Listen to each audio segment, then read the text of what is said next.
Hi hello ಎಲ್ರಿಗೂ ನಮಸ್ಕಾರ. Welcome back to my channel. ಎಲ್ಲರೂ ಹೇಗಿದ್ದೀರಾ? ಎಲ್ಲರೂ ಚೆನ್ನಾಗಿದ್ದೀರಾ ಅಂದ್ಕೊಂಡಿದ್ದೀನಿ. ಹಾಗೆ ನಾನು ಕೂಡ ಚೆನ್ನಾಗಿದ್ದೀನಿ. ಹಾಗೆ ಇವತ್ತು ತಮ್ನೇಲ್ ನೋಡಿ ಗೊತ್ತಾಗಿರುತ್ತೆ ನಾನು ಏನು ಹೇಳೋದಕ್ಕೆ ಬಂದಿದ್ದೀನಿ ಅಂತ ಹೇಳ್ಬಿಟ್ಟು. ಹೌದು, ನನ್ನ ನೆಕ್ಲೆಸ್ ಬಗ್ಗೆ ಹೇಳೋದಕ್ಕೆ ಬಂದಿದ್ದೀನಿ. ಇದನ್ನು ಹೇಗೆ ತಗೊಂಡೆ, ಹಾಗೆ ಎಷ್ಟು ಗ್ರಾಮ್ ಇದೆ ಎಲ್ಲನೂ ವಿಡಿಯೋದಲ್ಲಿ ಹೇಳ್ತೀನಿ. ಹಾಗಾಗಿ ವಿಡಿಯೋನ ಕಂಪ್ಲೀಟಾಗಿ ವಾಚ್ ಮಾಡಿ. ಹಾಗೆ ಯಾರೆಲ್ಲ ನಮ್ಮ ಚಾನೆಲ್ನ ಹೊಸದಾಗಿ ನೋಡ್ತಾ ಇದ್ದೀರಾ, ಸೊ ಪ್ಲೀಸ್ ಸಬ್ಸ್ಕ್ರೈಬ್ ಮಾಡ್ಕೊಂಡು ನೋಡಿ. ವಿಡಿಯೋ ಇಷ್ಟ ಆಯಿತು ಅಂದರೆ ಲೈಕ್ ಮಾಡಿ, ಕಮೆಂಟ್ ಮಾಡಿ, ಶೇರ್ ಮಾಡಿ. ಹಾಗೆ ಇದೆ ನನ್ನ ನೆಕ್ಲೇಸು. ಇದು ಎಷ್ಟು ಗ್ರಾಮ್ ಇದೆಯಪ್ಪ ಅಂತಂದರೆ ಹೀಗಿದೆ ನೋಡಿ. ಹಾಗೆ ಇದು ಕುಂಕುಮ ಎಲ್ಲ ಇಟ್ಟಿದ್ದೀನಿ ಅಂತಂದರೆ ಅದು ಪೂಜೆ ಮಾಡಿದ್ದೆ. ಹಾಗಾಗಿ ಇದು ನೆಕ್ಲೆಸ್ ಇದಿಷ್ಟು ಮಾತ್ರ ಫಸ್ಟ್ ಒನ್ ಟೈಮ್ ತೊಗೊಂಡಿದ್ದು. ಹಾಗೆ ಇದನ್ನು ಇನ್ನೊಂದು ಟೈಮ್ ತೊಗೊಂಡಿದ್ದು. ಹಾಗೆ ನನಗೆ ಹೆಮ್ಮೆ ಇದೆ ಏನಕ್ಕಪ್ಪ ಅಂತಂದರೆ ಈ ನೆಕ್ಲೆಸ್ನ ನಾನು ದುಡಿದು ಮದುವೆಯಾಗಿ 13 ವರ್ಷದ ಮೇಲೆ ನಾನು ಮಾಡಿಸ್ಕೊಂಡೆ ಅಂತ ಹೇಳ್ಬಿಟ್ಟು ನನಗೆ ನನ್ನ ಹೆಮ್ಮೆ ಇದೆ. ಹಾಗೆ ಇದನ್ನು ಮಾಡಿಸ್ಕೊಳ್ಳೋದಕ್ಕೆ ಒಡವೆ ಚೀಟಿ ಕಟ್ತಾರಲ್ವ, ಸೊ ಅದನ್ನು ಕಟ್ಟಿ ನಾನು 1,000 ಕಟ್ಟೋದನ್ನು 20 ತಿಂಗಳು ಕಟ್ಟಿದ್ದೆ. ಹಾಗೆ 22,000 ರೂಪಾಯಿ ಆಗಿತ್ತು. 22,000 ರೂಪಾಯಿ ಆಗಿದ್ದಕ್ಕೆ ನಾನು ಅವತ್ತು ನೆಕ್ಲೆಸ್ ತೊಗೊಳ್ಳೋಣ ಅಂತ ಹೇಳ್ಬಿಟ್ಟು ನಮ್ಮ ಆಫೀಸಿಂದ ಅಂದರೆ ಕೆಲಸದಿಂದ ನೆಕ್ಲೆಸ್ ಬೇಡ, ಬರೀ ಆ ದುಡ್ಡಿಗೆ ಮಾತ್ರ ಒಂದು ಚೈನ್ ತೊಗೊಳ್ಳೋಣ, ಒಂದು 4-5 ಗ್ರಾಮು 6-7 ಗ್ರಾಮಿಗೆ ಚೈನ್ ತೊಗೊಳ್ಳೋಣ ಅಂತ ಹೇಳ್ಬಿಟ್ಟು ನಾನು ಹಾಗೆ ನಮ್ಮ ಆಫೀಸಲ್ಲಿ ಕೆಲಸ ಮಾಡ್ತಿರ್ತಕ್ಕಂಥ ಹುಡುಗಿ ಇಬ್ಬರು ಹೋದ್ವಿ ಅಂಗಡಿಗೆ ಹೋದಾಗ ನನ್ನ ಹತ್ರ ನೆಕ್ಲೆಸ್ಸೇ ಇಲ್ಲ ಅಂತ ಹೇಳಿದೆ. ಆಗ ಹುಡುಗಿ ಅಕ್ಕ ಹೆಂಗೂ ತೊಗೋತೀಯ, ಮತ್ತು ನೆಕ್ಲೆಸ್ಸೇ ತೊಗೋಬಿಡು, ಸುಮ್ಮನೆ ಏನಕ್ಕೆ ಅಂತ ಚೈನ್ ತೊಗೋತೀಯ ಅಂತು. ಸೊ ಹಾಗಾಗಿ ಕಡಿಮೆ ಗ್ರಾಮಿಗೆ ಬರುತ್ತಾ ಅಂತ ಹೇಳಿದೆ. ಬರುತ್ತೆ ಅಂತಂದರು. ಸೊ ಹಾಗಾಗಿ ಹೋದ್ವಿ, ನೋಡಿದ್ವಿ. ಈ ನೆಕ್ಲೆಸ್ಸು ತುಂಬ ಇಷ್ಟ ಆಯಿತು. ಅವ್ರಿನ್ನ 10 ಗ್ರಾಮ್ 12 ಗ್ರಾಮ್ ಎಲ್ಲ ತೋರಿಸಿದ್ರು, ಬಟ್ ನನಗೆ ಇದು ತುಂಬ ಇಷ್ಟ ಆಯಿತು. ಇದು 15 ಗ್ರಾಮ್ ಇತ್ತು, ಇಷ್ಟಕ್ಕೆ ಮಾತ್ರ. ಇದು 15 ಗ್ರಾಮ್ ಇತ್ತು. ಸೊ ಇನ್ನು ಮಿಕ್ಕಿ ದುಡ್ಡು ಏನು ಮಾಡೋದು ಅಂತ ಹೇಳ್ಬಿಟ್ಟು ಹೆಂಗೋ ಅಡ್ಜಸ್ಟ್ ಮಾಡಿದ್ರೆ ಆಯ್ತದೆ ಅಂತ ಹೇಳ್ಬಿಟ್ಟು ಮಾಡೋಕ್ಕಾಕಿ ಬಂದ್ವಿ. ಅದು ಮಾಡೋಕ್ಕಾಕಿ ಅಂತಂದರೆ ಇದು ರೆಡಿನೇ ತೊಗೊಂಡಿದ್ದು, ನಾನು ಮಾಡಿಸಿದ್ದಲ್ಲ, ಅಂಗಡೀಲಿ ರೆಡಿ ಇತ್ತು. ಹೇಳ್ಬಿಟ್ಟು ಬಂದ್ವಿ ಈ ನೆಕ್ಲೆಸ್ ಓಕೆ ಅಂತ ಹೇಳ್ಬಿಟ್ಟು. ಆಮೇಲೆ ಇನ್ನು 40,000 ರೂಪಾಯಿ ನಾನು ಅವ್ರಿಗೆ ಕೊಡಬೇಕಿತ್ತು. ಹಾಗಾಗಿ ಈಗೇನು ಮಾಡೋದು ಅಂತ ಹೇಳಿದಾಗ ನನ್ನದು ಬೇರೆ ಬೇರೆ ಒಡವೆ ಇತ್ತಲ್ವ, ಸೊ ಅದನ್ನೆಲ್ಲ ಇಟ್ಟು ಒಡವೆ ಅಂಗಡಿಲಿ ಅಂದರೆ ಮನಪುರಮಲ್ಲಿ ಹೋಗಿ ಇಟ್ಟು ಇದೊಂದನ್ನು ತೊಗೊಂಡಿದ್ದೆ. ಹಾಗೆ ಇದಕ್ಕೆ ದಾರ ಹಾಕಿ ಕೊಟ್ಟಿದ್ದರು. ಇದು ಅವಾಗ ಆಗಿದ್ದು ನನಗೆ 67,000 ರೂಪಾಯಿ ಆಗಿದ್ದು. 40,000ಗೆ ಇಟ್ಟು 20,000 ಚಿಲ್ಲರೆ 20-25 ಚಿಲ್ಲರೆಗೆ ನನ್ನ ಹತ್ರ ಇತ್ತು. ಹಾಗಾಗಿ ಅಡ್ಜಸ್ಟ್ ಮಾಡಿ ಕೊಟ್ಟೆ. ಆಮೇಲೆ ನಾನು ಒಡವೆ ಎಲ್ಲ ಬಿಡಿಸ್ಕೊಂಡೆ. ನನ್ನ ಹತ್ರ ದುಡ್ಡು ಅಂದರೆ ಸ್ವಲ್ಪನೇ ಕಟ್ಟಿ ಮನಪುರಮಲ್ಲಿ ತಿಂಗಳ 5,000 10,000 ಹಾಗೆ ಕಟ್ಬಿಟ್ಟು ನಾನು ಬಿಡಿಸ್ಕೊಂಡೆ. ನಾನು ನನ್ನ ಬೆವರು ಸುರಿಸಿ ಅಂತಲೇ ಹೇಳ್ಬೋದು. ಯಾಕಂದರೆ ನಾವು ಬೆಳಗ್ಗೆ 8 ಗಂಟೆಗೆ ಹೋದರೆ ರಾತ್ರಿ 8 ಗಂಟೆಗೆ ಬರ್ತಾಯಿದ್ದು ಮನೆಗೆ ಕೆಲಸಕ್ಕೆ. ಅವಾಗ ನಾನು ಕಷ್ಟಪಟ್ಟು ದುಡ್ದು ನಾನು ಮಾಡಿಸ್ಕೊಂಡಿರೋದು ಅಂತಲೇ ಹೇಳ್ಬೋದು.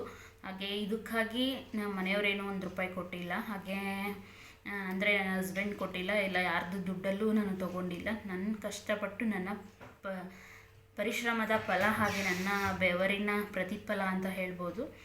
ಇದನ್ನು ನಾನು ಮಾಡಿಸ್ಕೊಂಡೆ. ಹಾಗೆ ಈ ಚೈನು ಇದು ಹಾಕಿರಲಿಲ್ಲ, ಬರೀ ದಾರ ಹಾಕ್ಕೊಂಡೇ ಹಾಕ್ಕೊಳ್ತಾ ಇದ್ದೆ. ಈ ಚೈನ್ನ ಮೊನ್ನೆ ಅಂದರೆ ಇದೇ ತಿಂಗಳಲ್ಲಿ ಈಗೊಂದು 3 ತಿಂಗಳು ಮುಂಚೆ ನನ್ನ ತಮ್ಮ ನಿನ್ನ ಹತ್ರ ಇಟ್ಕೊಂಡಿರಂತ ಹೇಳ್ಬಿಟ್ಟು ಸ್ವಲ್ಪ ಅಮೌಂಟ್ ಕೊಟ್ಟಿದ್ದ. ಹಾಗಾಗಿ ಆ ದುಡ್ಡಲ್ಲಿ ನಾನು ಇದನ್ನು ತೊಗೊಂಡೆ. 20,000 ಇದು 20,000 ಆಯಿತು. ಇದು 3 ಗ್ರಾಮ್ ಇದೆ, 19,000 ಚಿಲ್ಲರೆ ಆಯಿತು. ಇದು 3 ಗ್ರಾಮ್ ಇದೆ. ಇದು ಅಷ್ಟೇ 916. ಇದನ್ನು ಅವ್ರು ಯಾರ ಹತ್ರ ತೊಗೊಂಡಿದ್ದೆ ಅವ್ರ ಹತ್ರನೇ ಹಾಕಿಸ್ದೆ. ಈಗ ಇದು ಟೋಟಲ್ ಗ್ರಾಮು 18 ಗ್ರಾಮ್ 18 ಚಿಲ್ಲರೆ ಇದೆ. 18 ಗ್ರಾಮ್ ಅಂತಲೇ ಅಂದ್ಕೊಳ್ಳಿ, ಚಿಲ್ಲರೆಯನ್ನು ಲೆಕ್ಕ ಹಾಕೋದು ಬೇಡ. ಈಗ ಇದು ಟೋಟಲ್ 18 ಗ್ರಾಮ್ ಇದೆ. ಹಾಗೆ ಅವನಿಗೂ ಕೂಡ ದುಡ್ಡು ವಾಪಸ್ ಕೊಟ್ಟಿದ್ದೀನಿ. ನಾನು ನನ್ನ ಕೆಲಸಕ್ಕೆ ಹೋಗಿ ನಾನು ಹೆಣ್ಮಗಳಾಗಿ ನನ್ನ ದುಡ್ದು ನನ್ನ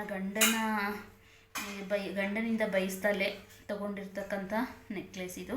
ಮತ್ತು ಎಲ್ಲ ಹೆಣ್ಮಕ್ಳು ಏನಾದರೂ ಒಡವೆ ತಗೊಳ್ಳುವಾಗ ಅವ್ರ ಗಂಡಂದ್ರು ಕೊಡಿಸ್ತಾರೆ, ಇಲ್ಲ ಅಂತಂದರೆ ಅವರಾದ್ರೂ ಸ್ವಲ್ಪ ಹಿಂಗೆ ದುಡ್ಡು ಕೊಡೋಕೆ ನಾವು ತೊಗೋತಾ ಇದ್ದೀವಿ ಅಂದಾಗ ಅವರಾದ್ರೂ ಸ್ವಲ್ಪ ದುಡ್ಡು ಹಾಕ್ತಾರೆ.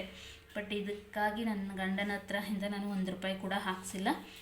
ಇದು ನನ್ನ ಸಂಪಾದನೆ. ಹಾಗೆ ಇದು ರಿಂಗ್ ಕಲೆಕ್ಷನ್ನು ತೋರಿಸೋಣ ಅಂತ ಹೇಳ್ಬಿಟ್ಟು ತೋರಿಸ್ತಾ ಇದ್ದೀನಿ. ಇದು ನನ್ನ ಮದುವೆಲಿ ಮಾಡಿಸಿದ್ದು. ಆವಾಗ ನೋಡಿ ಈ ಬೆಳ್ಳು ಎಷ್ಟು ಚಿಕ್ಕ ಬೆಳ್ಳು ಈ ಬೆಳ್ಳಿಗೆ ಆಗ್ತಾಯಿದೆ, ಅಷ್ಟು ನಾನು ಚಿಕ್ಕ ಹುಡುಗಿ ಆವಾಗ. ಇದು ನಮ್ಮಮ್ಮ ಅವ್ರು ಮಾಡಿಸ್ಕೊಟ್ಟಿದ್ದು, ಅಂದರೆ ಮದುವೆಗೆ ಒಡವೆ ಕೊಡ್ತಾರಲ್ಲ, ಸೊ ಅದರಲ್ಲಿ ಮಾಡಿಸ್ಕೊಟ್ಟಿದ್ದು ಉಂಗುರ. ಹಾಗೆ ಇದು ನಾನು ತೊಗೊಂಡಿದ್ದೇನೆ, ಇದೇ ರೀತಿ ಅಮೌಂಟ್ನ ಅಲ್ಲಿ ಕೂಡಿಟ್ಟು ತೊಗೊಂಡಿದ್ದು. ಅಂದರೆ ನಾನು ಕೆಲ್ಸಕ್ಕೆ ಹೋಗೋಕ್ಕೆ ಹಿಡಿದ ಮೇಲೇ, ಅಂದರೆ ಸ್ವಲ್ಪ ಮನೆಗೂ ಮೇಂಟೈನ್ ಮಾಡಿಕೊಂಡು ಅಲ್ಲಿ ಸ್ವಲ್ಪ ಉಳಿಸಿ ಇದನ್ನು ತೊಗೊಂಡಿದ್ದು. ಇದು ಅಷ್ಟೇ ಒಂದು 2.5-3 ಗ್ರಾಮ್ ಇದೆ ಅಷ್ಟೇ. ಇದನ್ನು ಕೂಡ ನನ್ನ ಸಂಪಾದನೆದು ಅಂತ ಹೇಳ್ಬೋದು. ಹಾಗೆ ಇದೆರಡು ಯಾವುದಪ್ಪ ಉಂಗುರ ಅಂತಂದರೆ, ನಮ್ಮನೆಯವರು ಮನೆ ಖರ್ಚಿಗೆ ಅಂತ ಕೊಡ್ತಿದ್ರಲ್ವ, ಆವಾಗ ಅದನ್ನು ಉಳಿಸಿ. ಮುಂಚೆ ಚಿನ್ನ ಕಡಿಮೆ ಇತ್ತು, ಹಾಗಾಗಿ ಅಂದರೆ ನಾವು ಚಾಮರಾಜಪೇಟೆಯಲ್ಲಿದ್ವಿ, ಅಲ್ಲಿ 1 ಗ್ರಾಮ್ ಏನೋ 1.5 ಗ್ರಾಮ್ ಇದೆ ಅಷ್ಟೇ. ಇದು 1.5 ಗ್ರಾಮ್ 2 ಗ್ರಾಮ್ ಇದೆ 2 ಉಂಗುರಗಳು. ಕೊಡ್ತಿದ್ದನ್ನು ಉಳಿಸಿ ಮನೆ ಅಂದರೆ ಏನು ತಿಂದಲೇ ಉಂಡಲ್ಲೇ ಏನು ಮಾಡೋದಕ್ಕಾಗ್ದಲೇ ಮತ್ತು ಅದು ಖರ್ಚಾಯ್ತು ಇದು ಖರ್ಚಾಯ್ತು ಅಂತ ಹೇಳಿ ಈ 2 ರಿಂಗ್ಗಳನ್ನ ನಾನು ತೊಗೊಂಡಿದ್ದೆ. ಇದೆರಡು ಏನಕ್ಕಪ್ಪ ತೊಗೊಂಡಿದ್ದೆ ನಾನು ಅಂತಂದರೆ, ಇದು ಹಾಕ್ತಾ ಇರಲಿಲ್ಲ ಬೆಳ್ಳಿಗಳಿಗೆ ಹಾಕ್ಕೊಳ್ಳೋದಕ್ಕೆ. ಹಾಗೆ ಎಲ್ಲಾರ ಹೋದರೆ ಬರೀ ಕೈಲಿ ಹೋಗ್ಬೇಕಲ್ಲ ಅಂತ ಹೇಳ್ಬಿಟ್ಟು ಇದನ್ನು ತೊಗೊಂಡೆ. ಬಟ್ ಇದನ್ನು ಹಾಕ್ಕೊಳ್ಳೋದಕ್ಕೆ ನನಗೆ ಇಷ್ಟನೇ ಆಗಲ್ಲ. ಇದರಲ್ಲಿ ಜಾಸ್ತಿ ಸ್ಟೋನ್ ಇದೆ, ಹಾಗೆ ಇದರಲ್ಲಿ ಒಂದು ಸಿಂಗಲ್ ಸ್ಟೋನ್ ಇದೆ. ಇದು ಈಗ ಮತ್ತು ಡೈಲಿ ಯೂಸಿಗೆ ಎಲ್ಲರೂ ಹಾಕೋತಾರಲ್ವ, ನಾನು ಹಾಕೋಬೇಕಂತ ಹೇಳ್ಬಿಟ್ಟು ತೊಗೊಂಡಿದ್ದು. ಬಟ್ ಇವಾಗ ಅಷ್ಟು ಇಷ್ಟ ಆಯ್ತಾಯಿಲ್ಲ. ಬಟ್ ರಿಂಗು ಚೆನ್ನಾಗಿದೆ, ಅಂದರೆ ಇದು 916 ಅಲ್ಲ, KDM ಅಂತಾರಲ್ಲ ಅದು. ಇದು ಅಲ್ಲೇ ಒಂದು 13-14 ವರ್ಷದ ಹಿಂದೆಯೇ ತೊಗೊಂಡಿದ್ದು. ಇದೆರಡು ನಾನು ಉಳಿತಾಯ ಮಾಡಿ ತೊಗೊಂಡಿರ್ತಕ್ಕಂಥ ರಿಂಗು. ಹಾಗೆ ನಾನು ಇಯರಿಂಗ್ಸ್ದೆಲ್ಲ ವಿಡಿಯೋ ಮಾಡಿ ಹಾಕಿದ್ದೀನಿ ನನ್ನ ಇಯರಿಂಗ್ಸ್ ಕಲೆಕ್ಷನಲ್ಲಿ. ಹಾಗೆ ಈ ರಿಂಗು ನಿಮಗೆ ಹೇಳಿಲ್ಲಲ್ಲ, ಇದೂ ಅಷ್ಟೇ. ಇದು ಮೊನ್ನೆ ನಾನು ವಿಡಿಯೋ ಮಾಡಿ ಹಾಕಿದ್ದೆ ನೋಡಿ, ಚಿನ್ನ ಮತ್ತು ಬೆಳ್ಳಿ ತೊಗೊಂಡೆ ಅಂತ ಹೇಳ್ಬಿಟ್ಟು. ಅದು ಬೆಳ್ಳಿಲಿ 2 ಚೈನ್ಗಳು, ಹಾಗೆ ಒಂದು 2 ಅಂದರೆ ಒಂದು ಲಕ್ಷ್ಮೀದು ಒಂದು ಗಣೇಶಂದು ಬೆಳ್ಳಿ ವಿಗ್ರಹ, ಹಾಗೆ ಇದು ಒಂದು ರಿಂಗ್ನ ತೊಗೊಂಡೆ. ಇದನ್ನು ತೊಗೊಳ್ಳೋದಕ್ಕೆ ನಾವು ಮಾಡೋದನ್ನಪ್ಪ ಅಂದರೆ, ಅದೇ ತಿಂಗಳ 1,000 ಚೀಟಿ ಕಟ್ತೀವಲ್ವಾ, ಅದು ಉಳಿತಾಯ ಆದಂಗೆ ಆಗುತ್ತೆ. ಅದು 20,000 ಆಗಿತ್ತು, 22,000 ಅವ್ರು ಕೊಡ್ತಾರೆ ನಮಗೆ, ಅಂದರೆ ಇನ್ನೂ 2,000 ಸೇರಿಸ್ಕೊಡ್ತಾರೆ. ಅದರಲ್ಲಿ ತೊಗೊಂಡಿದ್ದು. ಇದು 19 ಚಿಲ್ಲರೆ ಆಗಿತ್ತು. ಇನ್ನು ಉಳಿದಿದ್ದಕ್ಕೆ ನಾನು ಮಕ್ಕಳಿಗೆ ಕತ್ತಿಗೆ ಇಬ್ಬರಿಗೂ ಒಂದೊಂದು ಬೆಳ್ಳಿದು ಚೈನ್ ತಗೊಟ್ಟೆ. ಹಾಗೆ ನಾನು ಎಕ್ಸ್ಟ್ರಾ ಕಾಸು ಹಾಕಿ ಲಕ್ಷ್ಮಿ ಮತ್ತು ಗಣೇಶ ವಿಗ್ರಹನ ತೊಗೊಂಡೆ. ದೇವ್ರ ಮನೆಯಲ್ಲಿ ಇಟ್ಟಿದ್ದೀನಿ, ಯಾವಾಗಾದರೂ ತೋರಿಸ್ತೀನಿ ನಾನು. ಇದು ನನ್ನ ಸಂಪಾದನೆ ಇದೆ ಅಂತಲೇ ಹೇಳ್ಬೋದು, ಯಾಕಂದರೆ ಇದಕ್ಕೆ ಪ್ರತಿ ತಿಂಗಳು 1,000ನೇ ಉಳಿಸಿ ನಾನು ತೊಗೊಂಡಿದ್ದೀನಿ. ಇದು 3.25 ಗ್ರಾಮ್ ಇದೆ. ಹಾಗೆ ಇದು ಡಿಸೈನ್ ಅಂಗಡಿಯವರೇ ಆರಿಸ್ಕೊಟ್ರು. ನನಗೆ ಕನ್ಫ್ಯೂಸ್ ಆಗ್ತಾಯಿತ್ತು, ಯಾವ್ದು ತೊಗೊಳ್ಳಿ, ನನ್ನ ಕೈ ಬೆರಳುಗಳು ಬೇರೆ ದಪ್ಪ ಅಂತ ಹೇಳ್ಬಿಟ್ಟು. ಸೊ ಇದನ್ನು ನಾನು ಡೈಲಿ ಯೂಸ್ಗೆ ಹಾಕೋಬೇಕು, ಎಲ್ಲರೂ ಹಾಕ್ಕೊಂಡಿರ್ತಾರೆ. ಹಾಗೆ ವರ್ಕಿಂಗ್ ವುಮೆನ್ಸ್ಗಳೆಲ್ಲ ಹಾಕ್ಕೊತಾರೆ. ಅಂದರೆ ನೋಡ್ತಾ ಇರ್ತೀನಲ್ಲ ಬಸ್ಸಲ್ಲಿ ಹೋಗುವಾಗ ಎಷ್ಟೊಂದು ಜನ ಗೋಲ್ಡೆಲ್ಲ ಹಾಕ್ಕೊಂಡಿರೋದು. ಸೊ ನಾನು ಹಾಕ್ಕೋಬೇಕು ಅಂತ ಹೇಳ್ಬಿಟ್ಟು ಇದನ್ನು ಹಾಕ್ಕೊಂಡಿದ್ದೀನಿ ಈ ಕೈಗೆ. ಈ ಮುಂಚೆ ನೀವು ನನ್ನ ಕೈ ನೋಡಿರ್ತೀರ ವಿಡಿಯೋಗಳಲ್ಲಿ, ಇಲ್ಲಿ ಬೆಳ್ಳಿದು ರಿಂಗ್ ಹಾಕಿದ್ದೆ. ಅದನ್ನು ಅದು ಬೆಳ್ಳಿದು. ಇದು ಬರೀ 400 ರೂಪಾಯಿ ಉಂಗುರ. ಇದನ್ನು ಹಾಕ್ಕೊತಾ ಇದ್ದೆ ನಾನು. ನಾನು ಬರೀ 400 ರೂಪಾಯಿ ಅಷ್ಟೇ ಕೊಟ್ಟು ತೊಗೊಂಡಿದ್ದು ಈ ಉಂಗುರನ. ಈ ಬೆಳ್ಳಿಯಿಂದ ಚಿನ್ನಕ್ಕೆ ಶಿಫ್ಟ್ ಆಗಿದ್ದೀನಿ. ಸೊ ನಿಮ್ಮ ಆಶೀರ್ವಾದ ಇದ್ದರೆ ನೆಕ್ಸ್ಟು ಡೈಮಂಡ್ಗೆ ಶಿಫ್ಟ್ ಆಗ್ಬೋದು. ಅಂದರೆ ಇದರ ಅರ್ಥ ಏನು ಅಂತಂದರೆ, ನಾವು ಯಾವಾಗಲೂ ಒಂದೇ ಥರ ಇರ್ತೀವಿ ಅಂತ ಅನ್ನೋದು ತಪ್ಪು. ಅಂದರೆ ಸಮಯ ಬಂದಾಗ ನಮ್ಮನ್ನು ಚೇಂಜ್ ಮಾಡುತ್ತೆ, ನಮಗೆ ಒಳ್ಳೆಯ ಟೈಮ್ ಬರುತ್ತೆ. ಸೊ ಅಲ್ಲಿವರೆಗೂ ಕಾಯಬೇಕು ಅನ್ನೋದು ಒಂದು ಉದಾಹರಣೆ. ಇದನ್ನು ಬರೀ 400 ರೂಪಾಯಿಂದ ಇವಾಗ 19,000 ರೂಪಾಯಿದ ಹಾಕಿದ್ದೀವಿ. ನಾನು ಇದೇ ಬೆಳ್ಳಿಗೆ ಹಾಕ್ತಾ ಇದ್ದಿದ್ದು ಮುಂಚೆ. ಬೇಕಾದರೆ ನಾನು ಹಳೆ ವಿಡಿಯೋಸಲ್ಲಿ ನನ್ನ ಕೈ ನೋಡಿದಾಗ ಗೊತ್ತಾಗುತ್ತೆ. ಹಾಗೆ ಇಲ್ಲಿ ನೋಡಿ ಮಾರ್ಕು ಕೂಡ ಇದೆ. ಹಾಗೆ ಇದು ಅಷ್ಟೇ ನೋಡಿ, ನಾನು ಬೆಳ್ಳಿಗೆ ಕರೆಕ್ಟಾಗಿ ಆಗುತ್ತೆ. ಇದೇ ಉಂಗುರ ನನ್ನ ಕೈಯಲ್ಲಿ ಇದ್ದಿದ್ದು. ಇದು ತುಂಬ ವರ್ಷಗಳಿಂದನೇ ಇತ್ತು. ಇದೊಂದು 8-9 ವರ್ಷದಿಂದ ನಾನು ಇದೇ ಹಾಕ್ಕೊಂಡಿದ್ದಿದ್ದೆ. ಅಂದರೆ 8-9 ವರ್ಷ ಆಗಿಲ್ಲ, ಒಂದು 7 ವರ್ಷ ಆಗಿದೆ ಇದನ್ನು ಹಾಕ್ಕೊಂಡು. ಅವಾಗೆಲ್ಲ ಟ್ರೆಂಡ್ ಇತ್ತಲ್ವ, ರಾಶಿಯರ್ಲು ಉಂಗುರ ಹಾಕ್ಕೋಬೇಕು ರಾಶಿದು ಅಂತ ಹೇಳ್ಬಿಟ್ಟು. ಹಂಗಾಗಿ ನಾನು ಕೂಡ ತಗೊಂಡು ಹಾಕ್ಕೊಂಡಿದ್ದೆ. ಇದು ತುಂಬ ವರ್ಷ ನನ್ನ ಹತ್ರ ಇತ್ತು ಅಂತಲೇ ಹೇಳ್ಬೋದು. ಆದರೆ ಇವಾಗ ತೆಗೆದು ಇದೇ ಬೆಳ್ಳಿಗಾಗಂಗೆ ಕರೆಕ್ಟಾಗಿ ತೊಗೊಂಡು ಬಂದಿರೋದ್ರಿಂದ ಸೊ ಇದನ್ನು ನಾನು ಡೈಲಿ ಯೂಸಿಗೆ ಹಾಕ್ಕೋತಾ ಇದ್ದೀನಿ.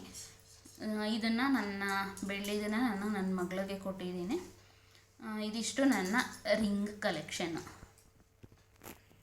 ಹಾಗೆ ನನ್ನ ಒಂದೊಂದು ಗೋಲ್ಡಿಗೂ ಒಂದೊಂದು ಕತೆ ಇರುತ್ತಲ್ವ. ಅಂದರೆ ಯಾರೇ ಆಗಲಿ ಒಂದೊಂದು ಚಿನ್ನ ಸಂಪಾದನೆ ಮಾಡಿದ್ರು, ಒಂದೊಂದು ಬೆಳ್ಳಿ ಸಂಪಾದನೆ ಮಾಡಿದ್ರು, ಒಂದೊಂದಕ್ಕೆ ಒಂದೊಂದು ಕತೆ ಇರುತ್ತೆ. ಸೊ ಹಾಗಾಗಿ ನನಗೂ ನನ್ನ ಚಿನ್ನದರಲ್ಲಿ ಒಂದು ಕತೆ ಇದೆ. ಹಾಗೆ ಇಯರಿಂಗ್ಸ್ ಕಲೆಕ್ಷನ್ ಮಾಡಿರೋದು ವಿಡಿಯೋ ನಾನು ನಿಮ್ಮ ಡಿಸ್ಕ್ರಿಪ್ಷನಲ್ಲಿ ಲಿಂಕ್ ಹಾಕಿರ್ತೀನಿ. ಸೊ ಒಂದ್ಸಲಿ ಚೆಕ್ ಮಾಡಿ. ಇಯರಿಂಗ್ಸ್ಗಳು ನಂದು ಕಲೆಕ್ಷನ್ ಸಪ್ರೇಟ್ ವಿಡಿಯೋ ಮಾಡಿದ್ದೀನಿ. ಇವತ್ತು ನೆಕ್ಲೆಸ್ಸು ಹಾಗೆ ನನ್ನ ಗೋಲ್ಡ್ ರಿಂಗ್ಸ್ ಕಲೆಕ್ಷನ್ ತೋರಿಸಿದ್ದೀನಿ. ಹಾಗೆ ವಿಡಿಯೋ ಇಷ್ಟ ಆದರೆ ಲೈಕ್ ಮಾಡಿ, ಕಮೆಂಟ್ ಮಾಡಿ, ಶೇರ್ ಮಾಡಿ. ಹಾಗೆ ಪೂರ್ತಿ ವಿಡಿಯೋ ನೋಡಿದ್ದಕ್ಕೆ ಥ್ಯಾಂಕ್ ಯು ಸೋ ಮಚ್.